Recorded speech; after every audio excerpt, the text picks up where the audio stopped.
Hello guys, പത്തരമാറ്റിൻ്റെ ഒരു വരാൻ പോകുന്ന കിടിലൻ എപ്പിസോഡിലേക്ക് എല്ലാവർക്കും സ്വാഗതം. എല്ലാവരും ചാനലും ലൈക്ക് ചെയ്യാനും സബ്സ്ക്രൈബ് ചെയ്യാനും ഷെയർ ചെയ്യാനും മറക്കല്ലേ. വീഡിയോ ഫുൾ കാണാനും കൂടി ശ്രമിക്കണം. തുടക്കത്തിൽ തന്നെ കാണിക്കുന്നത് ജലജയും ജാനകിയും കൂടിയിട്ട് അടുക്കളയിൽ നിൽക്കുന്നതാണ്.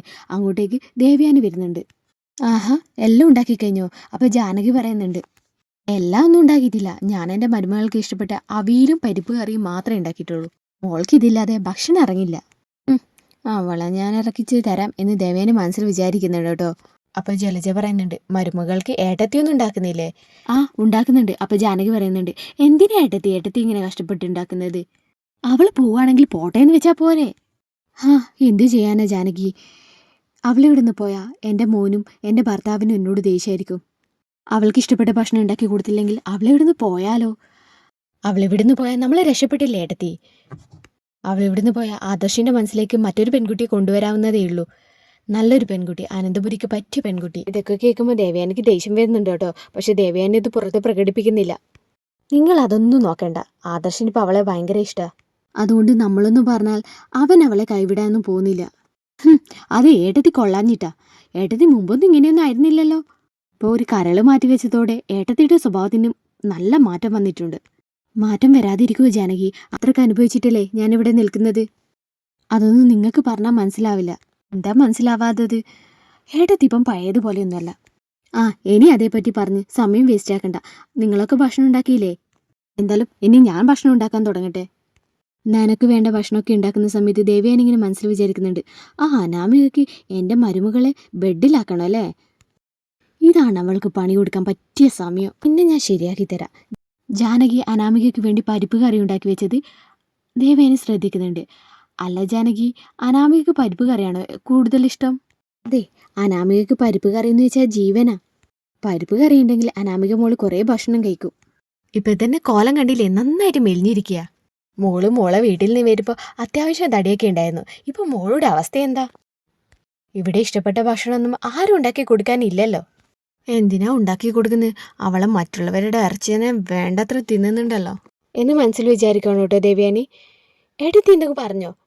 ഞാൻ എന്തു പറയാനാ? അല്ല ഏട്ടത്തി, അവൾക്കുള്ള എന്തെങ്കിലും ഞങ്ങൾ ഉണ്ടാക്കണോ? വേണ്ട ജാനകി. ഇതും പറഞ്ഞുകൊണ്ട് ജാനകി അവിടെ നിന്ന് പോകുന്നുണ്ട് കേട്ടോ. ജാനകി പോയത് അഞ്ച് നോക്കിയിട്ട് അനാമികയ്ക്ക് പണി കൊടുക്കാനുള്ള തയ്യാറെടുപ്പിലാണ് കേട്ടോ ദേവയാനി. ജലജയാണെങ്കിൽ വെജിറ്റബിൾ കട്ട് ചെയ്യുന്ന തിരക്കിലാണ്, അതുകൊണ്ട് വേറൊന്നും ശ്രദ്ധിക്കുന്നില്ല. ആ സമയം ദേവയാനി സോപ്പിൻ്റെ ലിക്വിഡ് എടുത്ത് കുറച്ച് പരിപ്പ് കറിയിൽ കുറച്ചായി മിക്സ് ചെയ്തുകൊണ്ടിരിക്കുകയാണ് കേട്ടോ. ഇത് അനാമിക കഴിച്ചു കഴിഞ്ഞാൽ ഉറപ്പായിട്ടും അവൾ ബെഡിലാവും. ഇടി അനാമികയെ, എൻ്റെ മരുമകളെ നോവിക്കാൻ ഇറങ്ങിയാലേ ഇതായിരിക്കും നിനക്കുള്ള ശിക്ഷ. ലിക്വിഡ് ഒഴിച്ചതിന് ശേഷം ആ കറി പതുക്കെ ഒരു ഭാഗത്തേക്ക് നീക്കി വെക്കുന്നുണ്ട്. എന്നിട്ട് ജലജയുടെ അടുത്തേക്ക് ചെല്ലുന്നുണ്ട് കേട്ടോ. എന്നിട്ട് ജലജയെ, എനിക്കും കൂടി കുറച്ച് വെജിറ്റബിൾസ് വേണം. ഏട്ടത്തി, ഞാൻ അരിഞ്ഞുതരാം. അങ്ങനെ അതൊക്കെ കഴിഞ്ഞ് കാണിക്കുന്നത് മരുമകൾ 3 പേരും ടേബിൾ മേൽ വന്നിരിക്കുന്നതാണ് കേട്ടോ, ഭക്ഷണം കഴിക്കാൻ വേണ്ടി. അപ്പോൾ അനാമിക പറയുന്നുണ്ട്, അമ്മേ, ഇവർ 2 പേരും ഉള്ളപ്പോൾ എന്നെ എന്തിനാണ് വിളിക്കുന്നത്? ഒന്നിക്കൽ എനിക്ക് ആദ്യം തരുക, അല്ലെങ്കിൽ ഇവർ കഴിച്ചതിന് ശേഷം എന്നെ വിളിച്ചാൽ മതി. ഇതൊക്കെ കേട്ട് നിൽക്കുന്ന നവ്യ പറയുന്നുണ്ട്, അതെ, നിനക്ക് ഇവിടെ ഇരിക്കാൻ സൗകര്യമില്ലെങ്കിൽ നീ ഇവിടുന്ന് എഴുന്നേറ്റ് പോട്. ആ കിച്ചണിലുണ്ട് ഒരു ടേബിള്, അവിടെ പോയി ഭക്ഷണം കഴിച്ചോ. എടി, നീ എന്നെ പഠിപ്പിക്കാൻ വരണ്ട കേട്ടോ. ഇതും പറഞ്ഞുകൊണ്ട് ടേബിൾ മേൽ എന്താ കറിയെന്ന് അനാമിക നോക്കുകയാണ്. ഹായ്, ഇന്നും പരിപ്പ് കറിയുണ്ടോ? ഇതും പറഞ്ഞുകൊണ്ട് ചോറിന് എന്താ കറിയെന്ന് അനാമിക അവിടെ നോക്കുകയാണ്. ഹായ്, ഇന്നും പരിപ്പ് കറിയുണ്ടോ? അതേ മോളെ, മോൾക്ക് ഇഷ്ടപ്പെട്ട പരിപ്പ് കറി തന്നെയാണ് ഇന്നും ഞാൻ ഉണ്ടാക്കിയിരിക്കുന്നത്. മോളിന്ന് നന്നായിട്ട് ഭക്ഷണം കഴിക്കണം, പിന്നെ കഴിക്കുമെന്നോ? ഞാൻ ഒരുപാട് ഭക്ഷണം കഴിക്കും അമ്മേ. ഇതും പറഞ്ഞുകൊണ്ട് കുറേ പരിപ്പ് കറി ചോറിലേക്ക് ഒഴിച്ചുകൊണ്ട് അനാമിക ചോറ് വെട്ടി വിഴുങ്ങണം കേട്ടോ. എന്തായാലും അനാമിക ഭക്ഷണമൊക്കെ കഴിച്ചു കഴിഞ്ഞു കേട്ടോ. ആ സമയത്ത് അനാമികയ്ക്ക് വയറ്റിൽ എന്തോ ഒരു അസ്വസ്ഥത. വയറും പിടിച്ചുകൊണ്ട് അനാമിക പറയുന്നുണ്ട്, അമ്മേ, എനിക്കെന്തോ വയറ്റിൽ സുഖമില്ല, അമ്മ ഈ പ്ലേറ്റ് ഒന്ന് എടുത്തു വെക്കുമോ?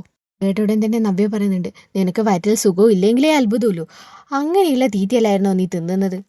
പറഞ്ഞുകൊണ്ട് അനാമികത ഓടടാ ഓട്ടം, പിന്നെ ഫുൾ ടൈം ബാത്റൂമിൽ തന്നെ.